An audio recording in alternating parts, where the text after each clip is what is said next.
welcome everybody to another version of the John Foucade Show, sponsored each week by Veterans Ford, 3724 Veterans Memorial Boulevard, right here in the heart of Metairie. Mike DeTalia along with John Foucade, and our first segment each and every week, we're joined by Mr. Robert Wyman here from Vets Ford. Robert, thanks so much for joining us. Appreciate it. December 12th, brother. We all know what that means. 10 days. It's Truckathon right here at Truckville, so to speak. Right here in the heart of Metairie. Right here, Veterans Ford, Trucktown. We got the new F-150. We're going to have it on site. We have a great a big event. It's Friday, December 12th. Come by and see the new F-150. It's aluminum. It's supposed to. It's rated, I think, at 26 to 30 miles to the gallon. It's blowing away the competition. It's the best-selling truck 37 years, and with this new alloy F-150, 700 pounds lighter, it's going to be phenomenal. You know, come down and see it. Next, not this Friday, but Friday a week, Veterans Ford.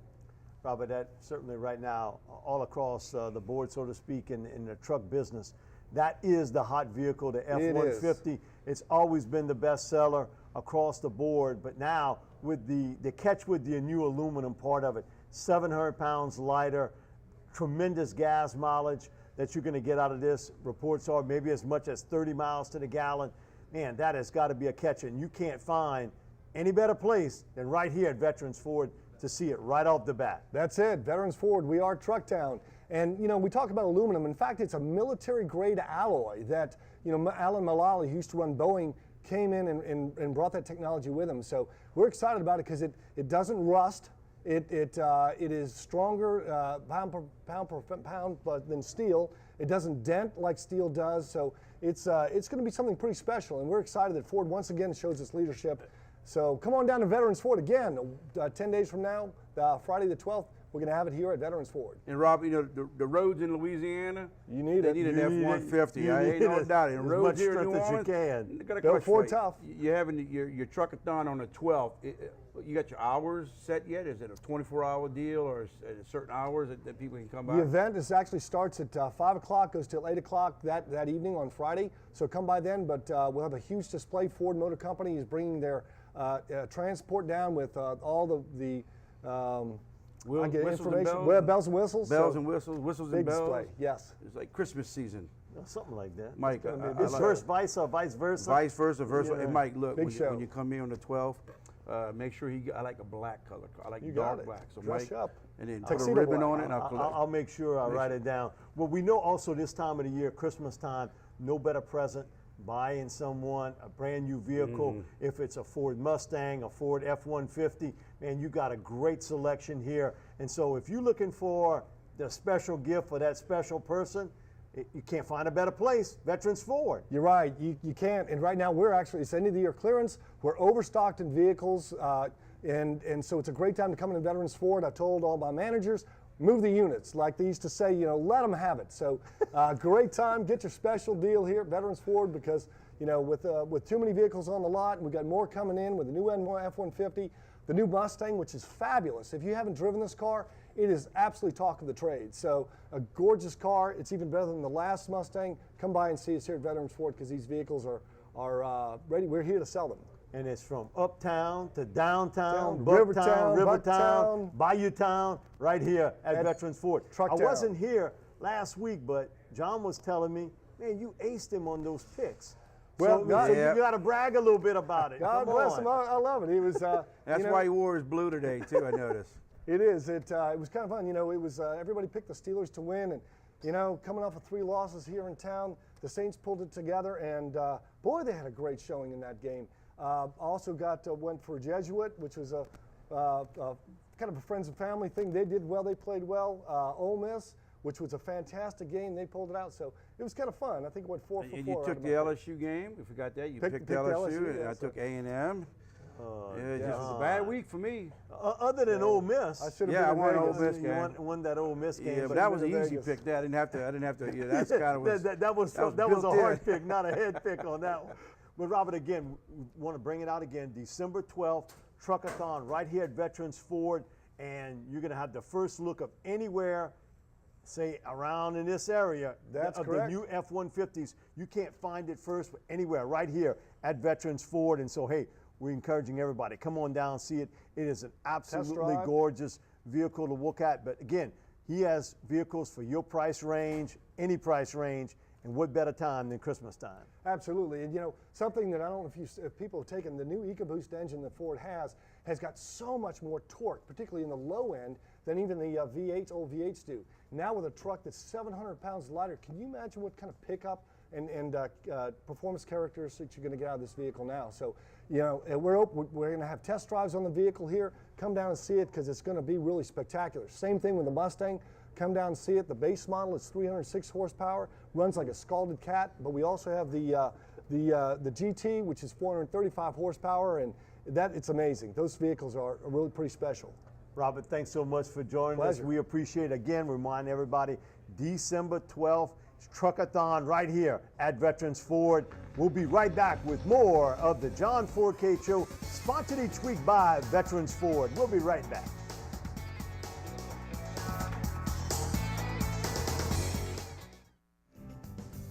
Welcome back to the John Foucade Show, sponsored each week by Veterans Ford. We have one of the John Foucade specials this week, 2014 Ford Focus Sedan SE, sale price $15,745 plus tax. That's over $7,000 in savings.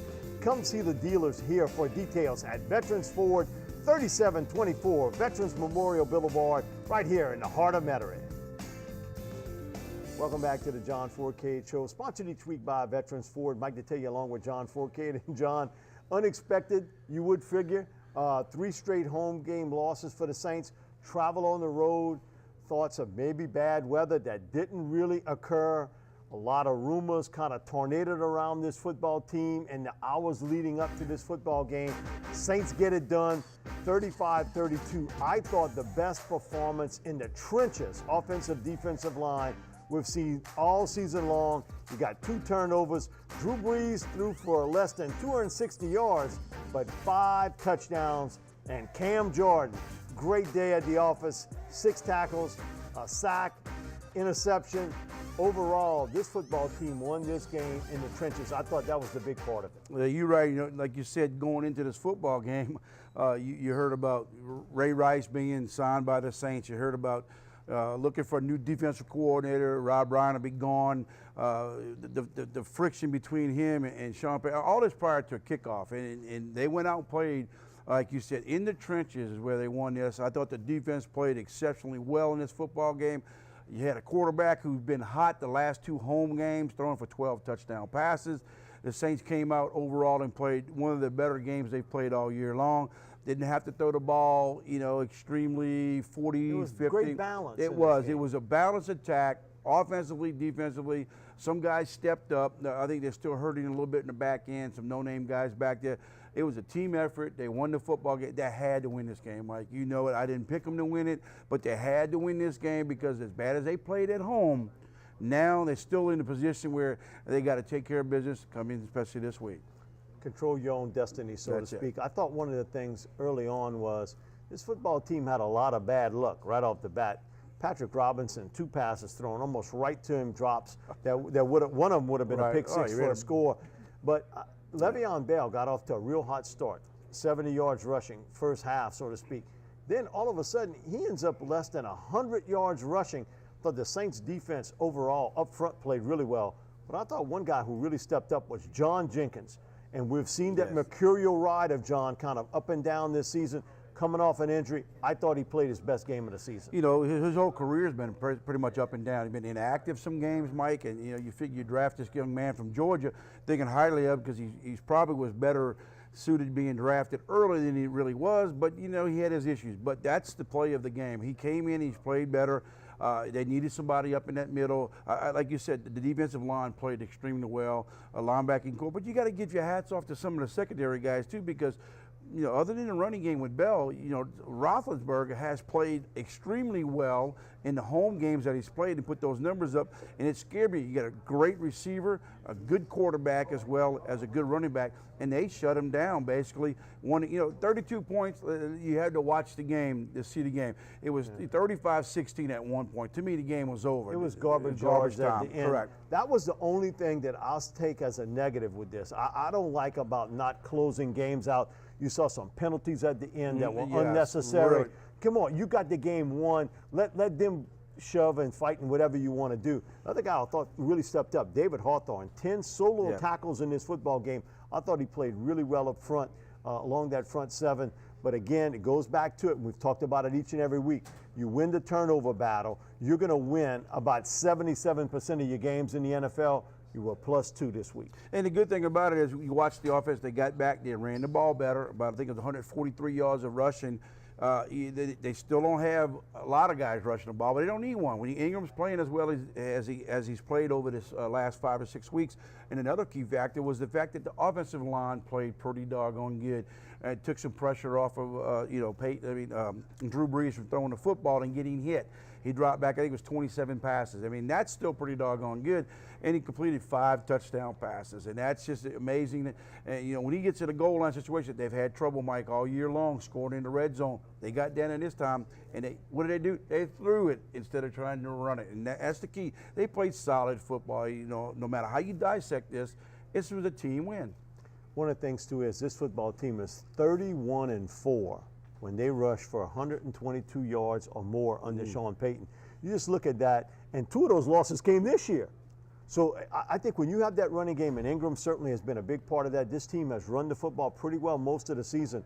The one guy offensively, though, and I talked about it a couple weeks back, and I'd been here last week, was Kenny Stills. And you see his progression each week. He's gotten physically better with the leg injury that he had during the training camp period, preseason, even before training camp he was injured with the leg injury, working out with Drew Brees in San Diego. I thought Kenny Stills had a huge game and is part of like a 5-6 game process that he has really become the go-to guy for Drew Brees in critical spots. Well, he's been the go-to guy on the deep balls as much as what you thought you'd get with Joe Morgan. He really hasn't. Or Brandon Cooks. Brandon Cooks, or even Robert Meacham. But look, let's be honest now. They win in this football game. There's Jimmy Graham. No balls thrown his way, no catches. They did it without him catching a pass. They did it with the other receivers stepping up. Hey, Toones got himself in the ball. How about Mr. Toones finally getting on the board? Kenny Stills. Overall, and we talk about the running game. Look, we got a running back here might be able to get 1,000 yards before the season's over. And you were right. When he rushes for 123 or above yardage, they're 31-4. That's amazing right now. With 4 more games left, he could probably break 1,000. When's the last time the Saints had a 1,000-yard rusher? Last time was Deuce McAllister. So, I mean, it goes right back to it. You got to have great balance. Also thought, too, is Drew was hot in this football game. You could tell the way he was throwing the football. Now, he got hit and kind of racked a little bit early in the game. Another thing about Jimmy Graham, too, is I think, a lot of people say, well, he wasn't targeted or anything. Only thing I know is he influences coverage. Oh, there's no doubt. Because you're out on the field, you have influenced coverage, and you open things up for a Nick Toon, a Kenny Stills, Marcus Colston. And, man, if you're on a fantasy football league and you'd have figured your first 2 touchdowns would have been Ben Watson and Eric Lorig, man, listen, you got pretty good picking doing that. Well, and if you would have picked Jimmy Graham, you got shut out in that game in the fantasy football. But the thing is, other guys have stepped up. We've all known this for years, that Drew will definitely spread the ball around. He's been notorious over the last couple of years of maybe staring down and going too much to Jimmy Graham. But you're right, when teams double team Jimmy Graham, what does that mean? Other guys have got to be open, and he's, Watts and Hill and the fullback and Toon and Stills and Marcus Colston just make the rounds. One of the things, too, is getting your running back core healthy now, too. Pierre Thomas came back against the Steelers, and this week you'll have Kyrie Robinson back up to play the Carolina Panthers. So we'll be back with more of the John Foucade Show, sponsored each week by Veterans Ford. We'll be right back.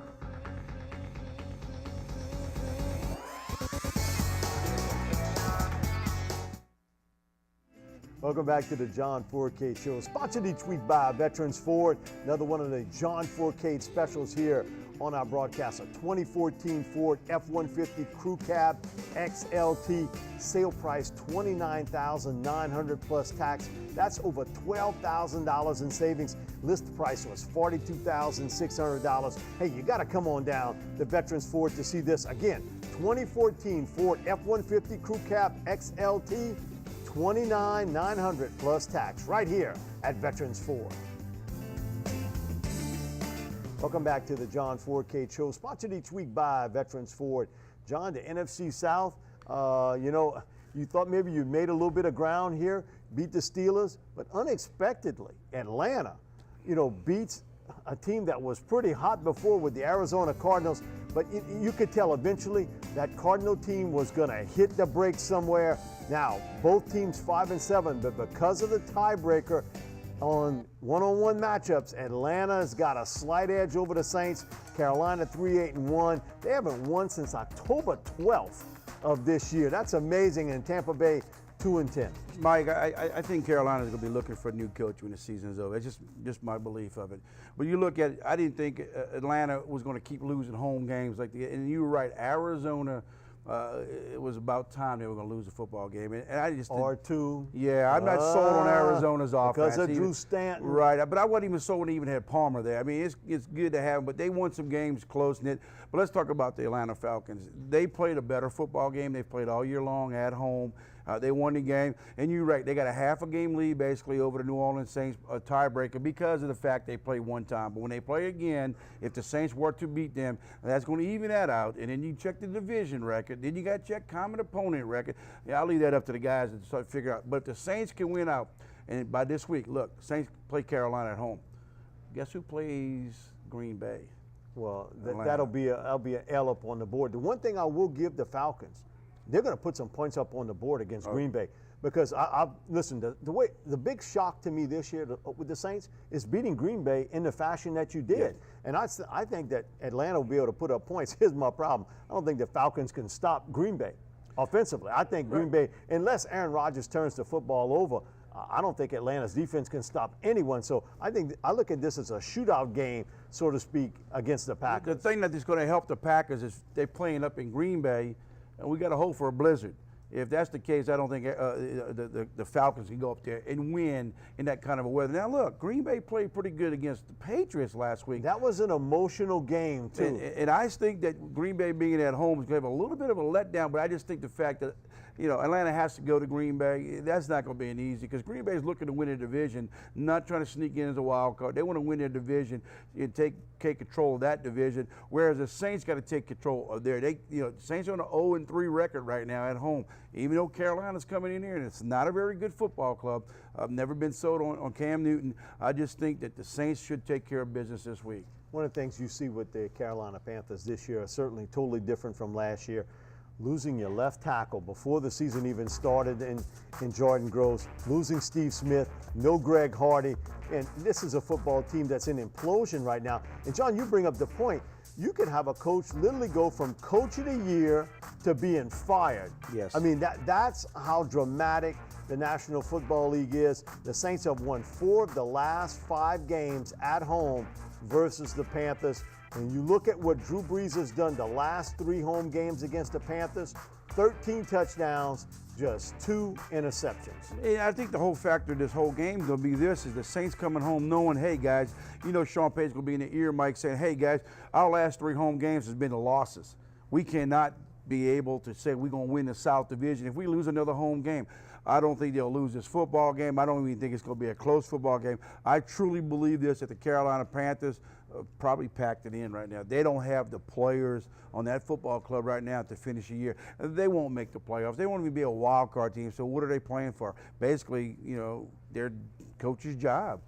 1974 was the last time you had a team had 2 blocked punts in the same game, in the same basically half, and right up the middle. I mean, again, it happened the exact same way it happened the first time. Normally you kind of fix that up, but someone missed a block, came right up to shoot. Man, John, that's unbelievable. Now you have special team implosion. I do think this is part of the new NFL that we got to get used to. A lot more younger players. Yes. Somebody gets hurt. All of a sudden you got a young kid in there not really knowing his job, his profession to the 100%. And I see a lot of mental mistakes. On every football game you see today, much more than ever before. I think that's the one kind of caveat of the salary cap version of the NFL. You can't keep veterans around for being niche players anymore. Well, the whole factor is they'll pay a veteran player if they have to, knowing that they're going to get rid of them probably after that year's over, but have the younger guys who can take care of the special teams, even backup roles. The salary cap is just killing teams right now. And I hate to say this, Mike, but we're going to be in some trouble. That's the New Orleans Saints come next year with the salary cap. You're going to have to make some serious personnel decisions one way or another. One team who's all of a sudden got hot now, and they staring down the Arizona Cardinals is Seattle. and their football team that showed a little bit of pride. And listen, they went through the blues that a lot of Super Bowl champs go through. We've won this now. Everybody's homecoming game. I mean, everybody gets up to play you, but they've kind of hit a stride now, like a little bit like what we saw a year ago. Well, they're coming on strong. He's right. You always want to play what? Your best football at the end of the year. And that's what the New Orleans Saints got to hope right now. They're playing their best football in December. And you're right. The 49ers are going down as far as the way they've played lately, and then the Seattle team is moving itself up. But the thing is with Arizona, they can sneak out a couple more wins. They can probably win that division because they do have a 2-game lead over these guys. And I'll see what happens. But the hottest team, you're right, is Seattle. And we'll see what happens. There's a lot of football in 4 weeks left. One of the things I think has become obvious, and I've said this in different shows, actually a couple columns with it, I think for this year, looking at it, the AFC is a much stronger conference overall than the NFC. Now, it's been a long time since I've said that because I think from the physicality standpoint, the NFC has always had an advantage over the AFC. This year, I think it has swung in the AFC direction. Well, when you say that, Mike, I look at it this way. I still think the 2 best teams in the AFC are New England and Denver. The rest of them are close. And I think they're the 2 best teams in the NFL. And the Colts are pretty good, too. And if you look at the Colts, I'm not quite sold on. But if you look at the NFC, to me, it's Green Bay and Seattle. You got to look at those 2 teams. On a neutral site, it depending on the Super Bowl, you're right. It could be an AFC winning the whole thing, but you got to play the game. But there's much better consistency, I guess, in the AFC than you got in the NFC. I think what happens is because of the way the South looks with us, we all thought the Saints would be no worse 10-6, 11-5, and they could be competing for that Super Bowl. And we had that talk about NFC dominance. You don't have that. It's AFC. I think it's AFC this year, and I think really the Super Bowl champ is going to come out of the AFC. We'll have a lot more here on the John Foucade Show, sponsored each week by Veterans Ford. We'll be right back.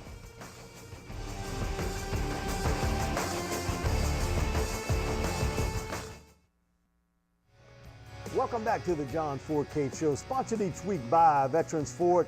One of the John Foucade specials of 2014 Ford Escape Titanium. Sale price $26,965 plus tax.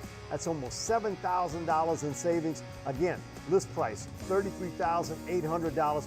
Great discounts across the board here. But again, 2014 Ford Escape Titanium. Sale price $26,965. Only place you can find it, right here at Veterans Ford. Mike Detillier along with John Foucade on the John Foucade Show. And John, Texas A&M, LSU, it was the one game as the season closed out. I had a feeling that if LSU was going to win one late, this was going to be it.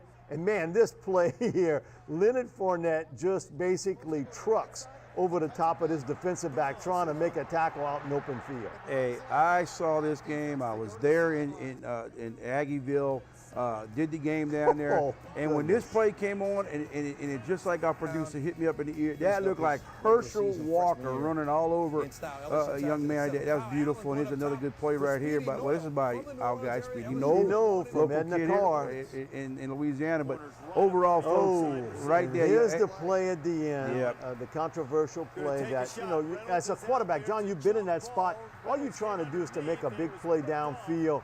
You think you're going to get the call because it's obvious that he's offsides. They don't get it. And you know what? If you stay in this game long enough, I get it. It kind of evens out. But you can see, obviously, he is offsides on the play.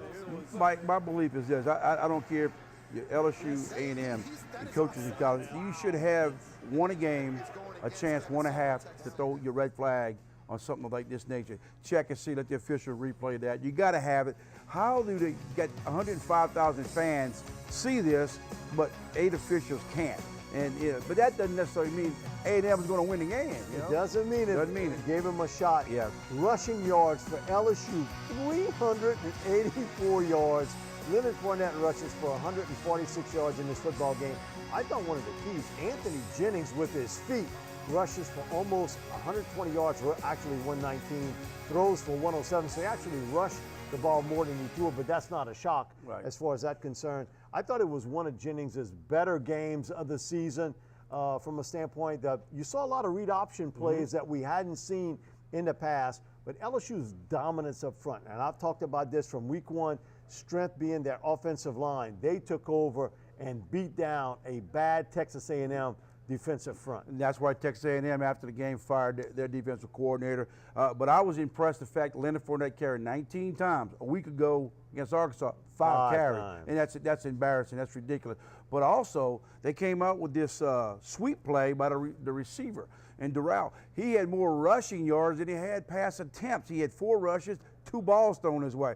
They still can't throw the football. Jennings did great with his legs. They meant that dual threat kind of thing where little read option, keeping the football.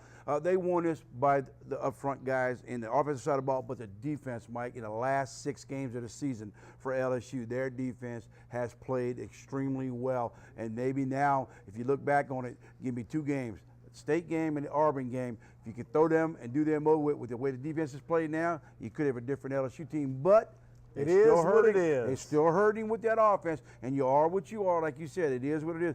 Until they get him a quarterback who can throw the football, I mean, he's throwing 48% as a quarterback. It just can't happen. Again, it's amazing that you won 8 games in the Southeast Conference with as bad a quarterback play and as didn't even throw 1,000 yards in the air. He threw for 800-something yards. That's embarrassing. It's just unbelievable. One of the things is that I think the biggest improvement LSU is defensive tackle. When I go back at it and look at this football team to start the season, big area of concern was defensive tackle. You lost Eagle Ferguson, Anthony Johnson. Was the play of Quentin Thomas, Christian Lacouture, Davin Gadshaw as a freshman, I thought did a really, really superb job. And all those guys come back next year, and if the NCAA allows Travante Valentine eligibility, that goes from a weakness to a strength overnight in 1 year at the defensive tackle spot. I thought it was the biggest improvement I saw in LSU all season long. I agree with you in that area. I think what they also have to do next season, they're going to have to find them linebacking core. They have struggled with their linebackers. You know, Alexander won't be there next season. Beckworth has played good at moments. He's bad in coverage. He doesn't cover very well. He can run tackle very well. Doesn't cover very well. You know, they got the secondary.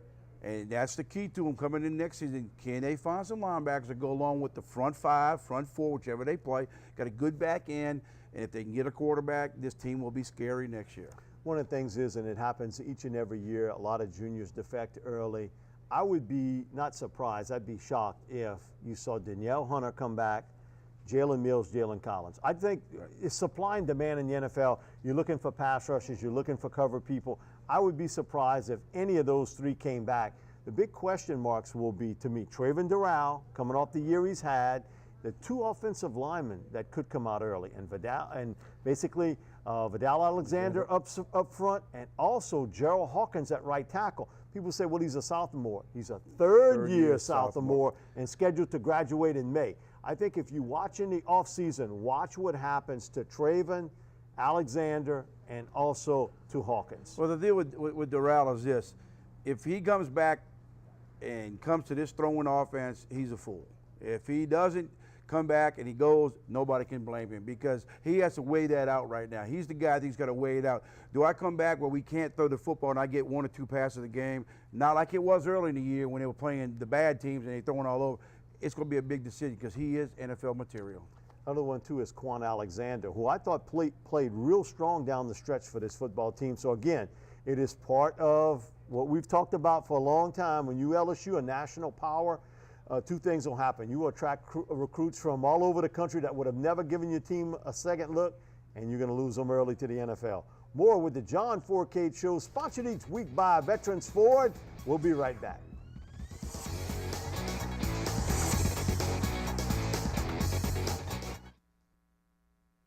Welcome back to the John Foucade Show, sponsored each week by Veterans Ford. We want to remind everybody, December 12th at 3724 Veterans Memorial Boulevard, right here in the heart of Mary. It'll be Truckathon right here at Veterans Ford. The new Ford F-150s, you won't see it anywhere else but right here. December 12th, you can come to Veterans Ford and see the new Ford F-150s Truckathon Day. Can't miss it. Welcome back to the John Foucade Show. Again, sponsored each week by Veterans Ford. Mike to tell you along with John Foucade. Each and every week we have our player focus, and this week we're going to look at 3 football players, 2 of them from LSU, Guy right off the bat, looks like he's been like a 12-year veteran at LSU, Terrence McGee. John, we've seen him play for so many years at LSU, former quarterback at Franklinton who's come in here, made a great transition. I've made this comment before. If the Saints are looking for an eventual replacement for Pierre Thomas, Terrence McGee's the guy. And this year, he's averaging over 5 yards a carry. He's caught 16 passes coming out the backfield. Third leading receiver on this football team, rushed for over 545, but again, 5.2 yards a carry, and he has a lot of Pierre Thomas type skills in him. Well, you say Pierre Thomas. I'm going to say maybe a little bit of Darren Sproles in him too, because he can catch the football out the backfield. And that's what Sproles brought to this team.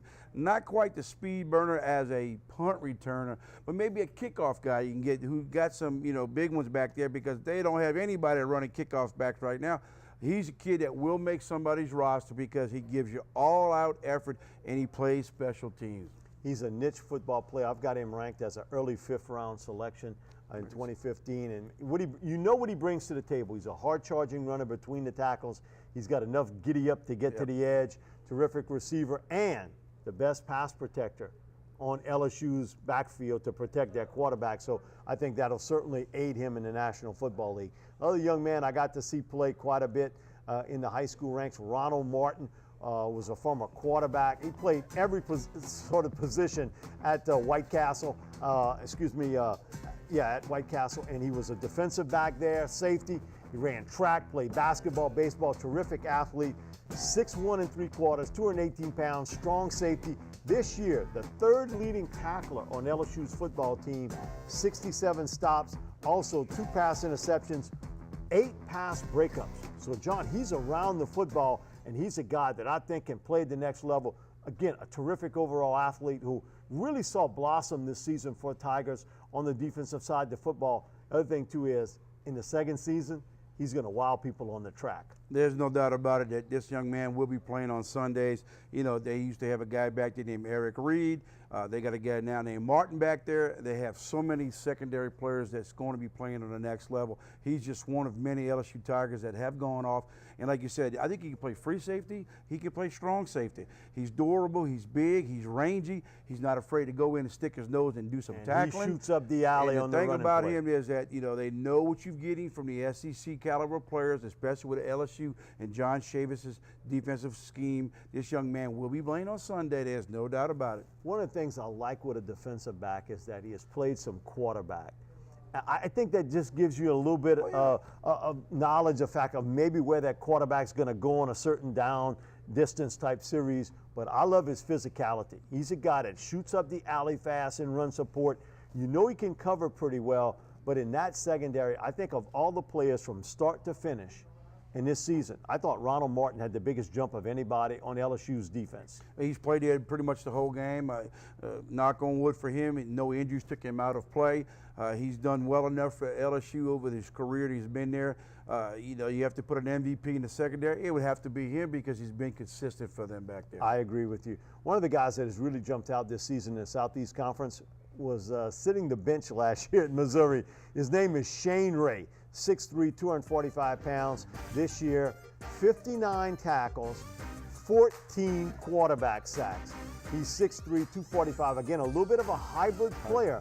But, John, the fact that he can get up the field and make a play and get after the quarterback has really gotten him zoomed up the draft charts. Last year was Michael Sam. People talked about Mike. All of a sudden, they said, well, who's going to replace him? Shane Ray comes in. I think right now he's a top 12 pick. Remember Coney Ely last year? A little bit different player. He's a little bit thicker guy from as far as physicality standpoint. But Shane Ray has really jumped up the draft boards. I think he's a top 15 pick. I think what Shane Ray is going to bring to the table, too, when he goes to the NFL, he's going to have to learn to stand up. And I think he stands up. I'm looking at him as a Clay Matthews style guy. Use him as that pass rusher. Maybe every now and then put his hand down, see what he can do there. But he's going to be an up guy who's going to have to learn to drop back and cover some guys because he's 245 to 250 range. He can do that. And he's a guy that brought it to the table this year, 14 sacks, so he knows how to rush the quarterback. Man, I want the guy who recruits defensive linemen from Missouri. Sheldon Richardson, Sam, Coney Ely, and now Shane Ray.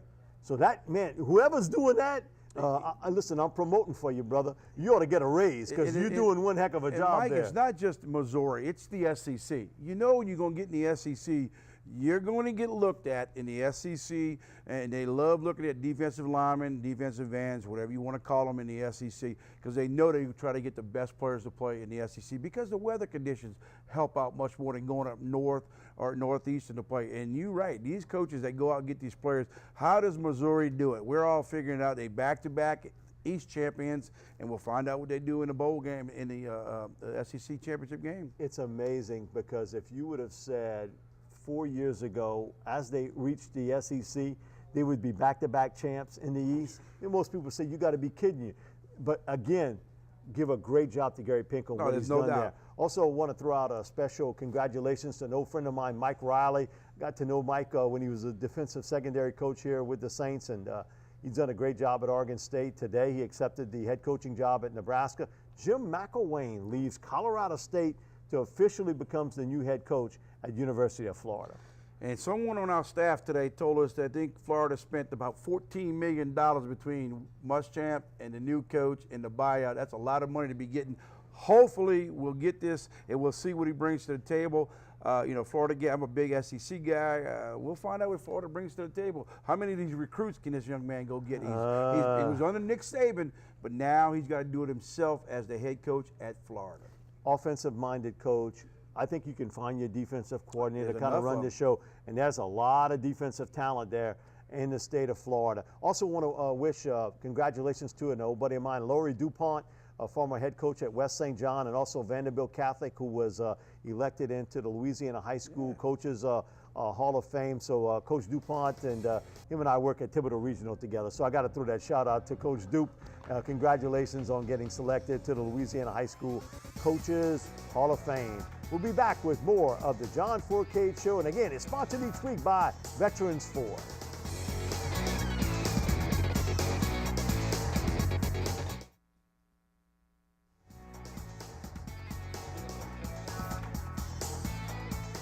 Welcome back to the John Foucade Show, sponsored each week by Veterans Ford in this segment. And he's almost a regular like John and I are here. Mr. Vic D'Amico here from Veterans Ford. Vic, thanks so much for joining us. We all know what December 12th is, Truckathon, and tell everyone how they can register to be here.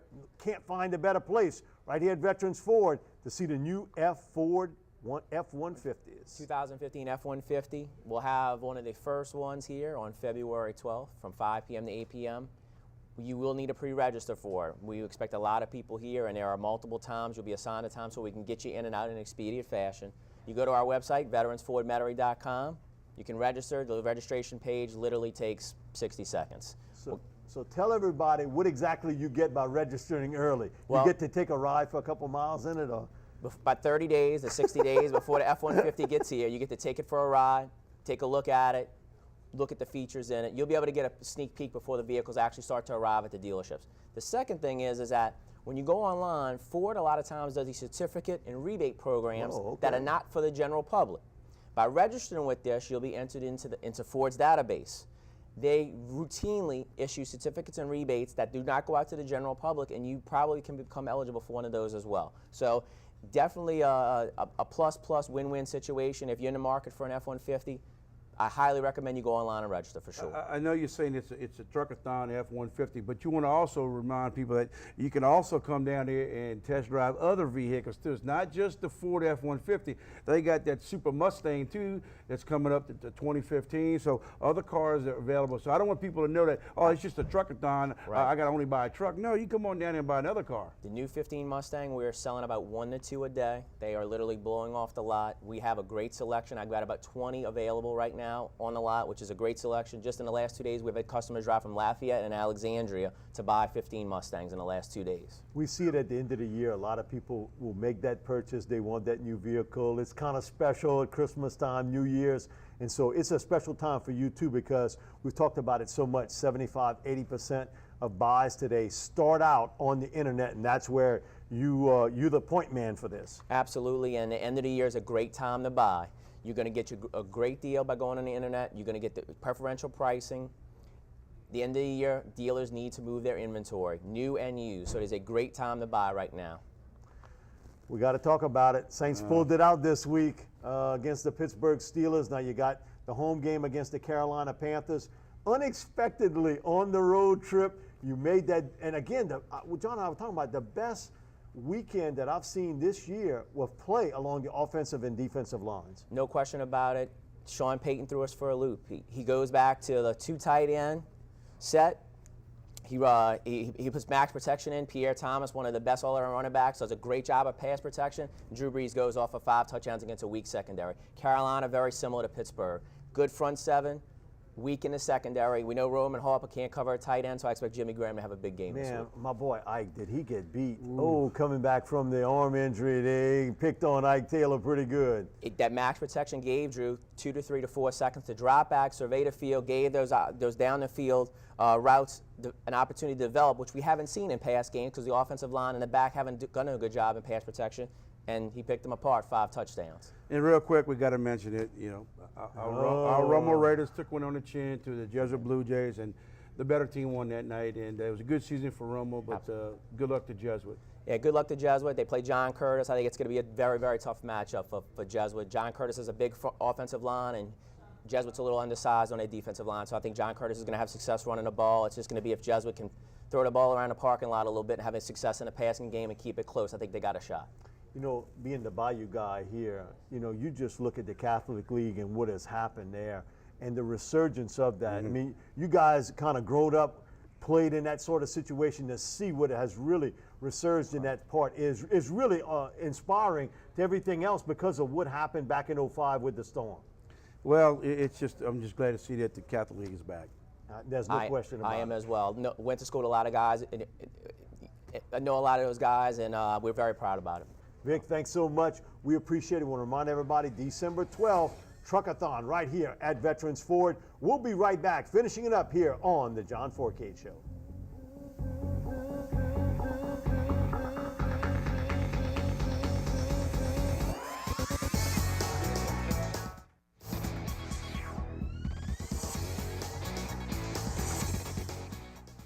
Finishing it up here on the John Foucade Show, sponsored each week by Veterans Ford. It's our Pick'em segment, and we'll go it right off the bat. SEC championship game, Alabama versus Missouri. I think Missouri put some points on the board.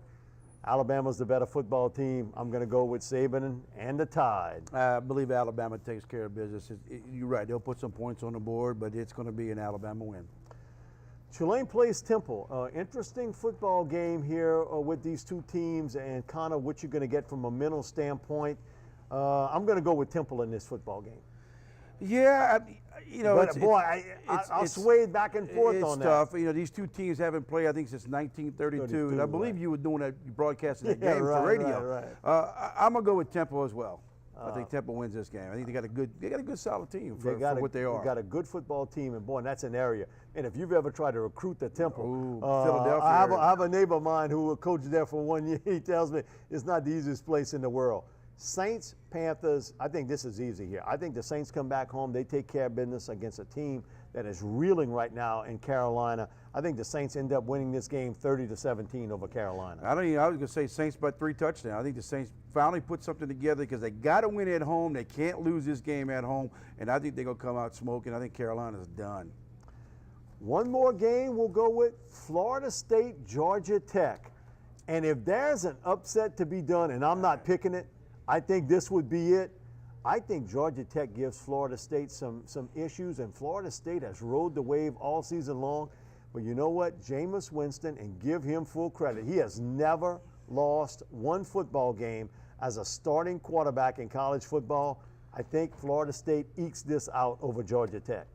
Not so fast, my friend. I'm going to go with Georgia Tech and Jameis Winston's last game before he's suspended, before the bowl games come out. He will get suspended. I think I like Georgia Tech in a squeaky upset. And would not be shocked at that. And boy, would that throw the bowl series into a loop because they're trying to get that matchup. Again, the defending champs would walk back in and have a shot to defend that championship. Thank you so much for watching, and we'll be back next week with another version of the John Foucade Show, sponsored each week by Veterans Ford. Thank you for watching.